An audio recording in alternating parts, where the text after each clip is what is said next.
Hey, it's Kevin here. Had a bit of a mental weekend. Friday night, watched football. Saturday, went for a few pints, and then Sunday night, myself, Don, and some of the lads, we went to Neil Delamere gig, which was a great gig, by the way. It was my first time seeing Neil since last year, since I was on just before he came on in the International.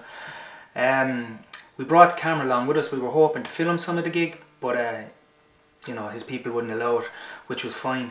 But the strange thing about the gig was, during the gig, he actually mentioned the TV license clip that's going around that was sent to me by a little guy in a Darfur in Sudan. So, How are you well? not so bad. Great gig, by the way. Thanks very much. Yeah, that's my friend Don. Hey Don, how are you?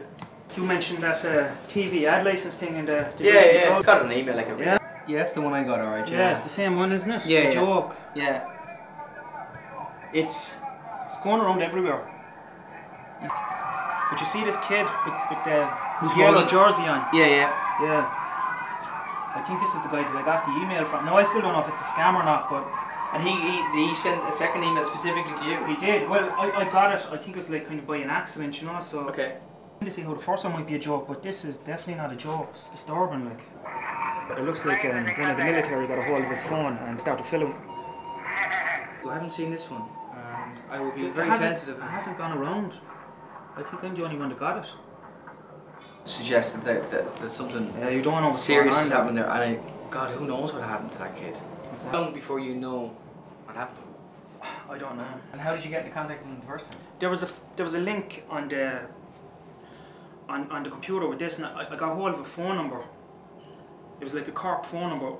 Don and I tried it, and he answered the phone and he thought I was his cousin. We think his cousin lived, and somehow that's how we ended up getting the email, kind of by mistake. We're not totally sure. So who sent you the second email?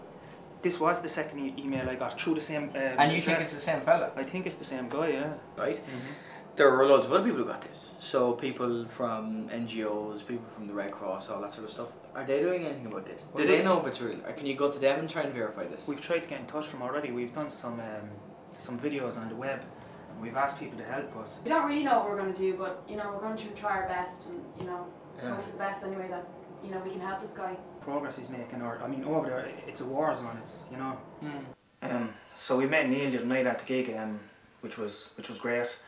The only thing was it kind of made it more real talking to Neil about the whole thing, you know. He's a good guy, isn't he? Yeah, and it was a great gig as well, but just talking to him about it, it just makes everything more real, I guess, and it hasn't left my head since, you know. The little guy in the football jersey and everything, it's... Yeah. I don't know, it's just... But you know, sometimes it is easier to get hooked on things that are far away and not close to home. Well, it doesn't matter if it's close to home or not. I mean, you can see it, the video looks real. I mean, there's machetes and everything, and plus I haven't heard from him all weekend. He could be in real trouble for all, I know, you know. I didn't mean that. I just meant like stuff that is not as easy to put on a computer screen real. You know? What's real? Real like you and your man, is it?